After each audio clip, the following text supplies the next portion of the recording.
दोस्तों, हम सभी के जीवन में एक समय ऐसा जरूर आता है जब हम बहुत परेशान और दुखी होते हैं और हमारे इन्हीं दुखों में से हमारे दुख का एक बहुत बड़ा कारण होता है गरीबी, या यूं कहें कि धन का अभाव। इसी धन के अभाव के कारण हमारे जीवन में अन्य समस्याएं भी जन्म ले लेती हैं और यही समस्याएं हमारे दुख का कारण बनती हैं।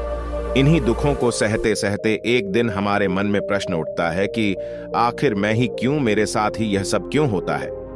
मैंने तो कभी किसी का बुरा नहीं किया, फिर मुझे ये सब क्यों झेलना पड़ रहा है। दोस्तों, गौतम बुद्ध की इस कहानी में हम ऐसे ही कुछ प्रश्नों के उत्तर जानेंगे। तो चलिए कहानी शुरू करते हैं। गौतम बुद्ध और उनके शिष्य नगर नगर, गांव गांव घूमकर अपने ज्ञान का प्रचार प्रसार करते रहते थे। इसीलिए गौतम बुद्ध और उनके शिष्य एक गांव में प्रवचन देने के लिए जा रहे थे।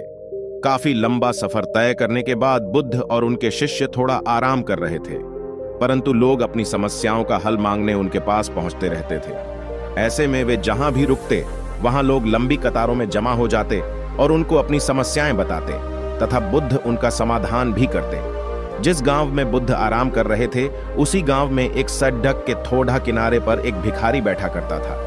वह रोज यह देखता कि लोग अपना दुख दर्द और अपनी गंभीर से गंभीर समस्या लेकर आते हैं और बुद्ध को बताते हैं। बुद्ध उनकी समस्याओं को सुनते हैं और उनका समाधान करते हैं। और जब लोग वहां से जाते हैं तो उनका चेहरा बेहद खिलखिला रहा होता है।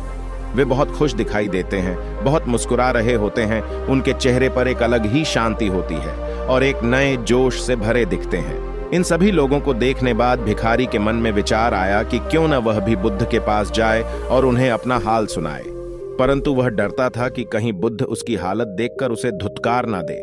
लेकिन अपने डर को नजरअंदाज करते हुए एक दिन गहरे चिंतन के बाद हिम्मत करके वह भिखारी बुद्ध के पास गया। वहां लोग लंबी लंबी लाइनों में खड्डी टेढ़े रहते और एक एक कर अपनी समस्याओं का समाधान लेकर वहां से चले जाते। ऐसे में गौतम बुद्ध के चेहरे पर सदा मुस्कान बानी रहती और वे हमेशा इसी तरह समस्या का हल बहुत ही सहजता और आसानी से बता देते। भिखारी भी जब उनके पास पहुंचा तो उन्हें प्रणाम करते हुए बोला, हे भगवान, इस जगह पर सभी लोग खुश व समृद्ध हैं। सभी अपना जीवन खुशी से जी रहे हैं, पर मैंने ऐसा क्या किया है जो मेरे जीवन में कोई खुशी नहीं है। आखिर मेरे ही साथ ऐसा क्यों होता है? मैं इतना गरीब और निर्धन क्यों हूं? मैंने तो कभी किसी को कुछ नहीं किया जिससे मुझे जीवन में यह दुख झेलना पड़ रहा है। उसकी पूरी बात सुनने के बाद बुद्ध बोले, तुम गरीब इसीलिए हो क्योंकि तुमने सिर्फ मांगा है, कभी किसी को कुछ दिया नहीं है। इसीलिए तुम्हारे साथ ऐसा होता है। यही कारण है जिस वजह से तुम हमेशा दुखी रहते हो। जब तक तुम्हारे मन में देने का भाव नहीं होगा तुम्हें खुशी नहीं मिल सकती।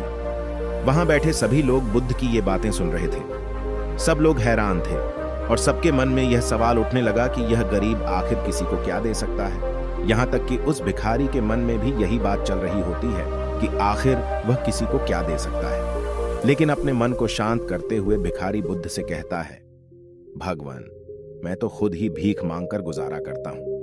भला मैं किसी को क्या दे सकता हूं? मेरे पास तो देने के लिए कुछ भी नहीं है। भगवान बुद्ध थोड़ी देर चुप रहे, फिर चुप्पी तोड़कर बोले, तुम्हारे पास देने के लिए बहुत कुछ है। ईश्वर ने तुम्हें बहुत कुछ दिया है जिसे तुम बांट सकते हो, जिससे तुम लोगों का भला कर सकते हो। जिसमें सबसे पहले तुम्हारे ये 2 हाथ हैं जिनको तुम लोगों की मदद या सेवा के लिए इस्तेमाल कर सकते हो। तुम्हारे पास मुस्कुराहट है जिसे दूसरों को देकर तुम उनमें एक नई ऊर्जा का संचार कर सकते हो।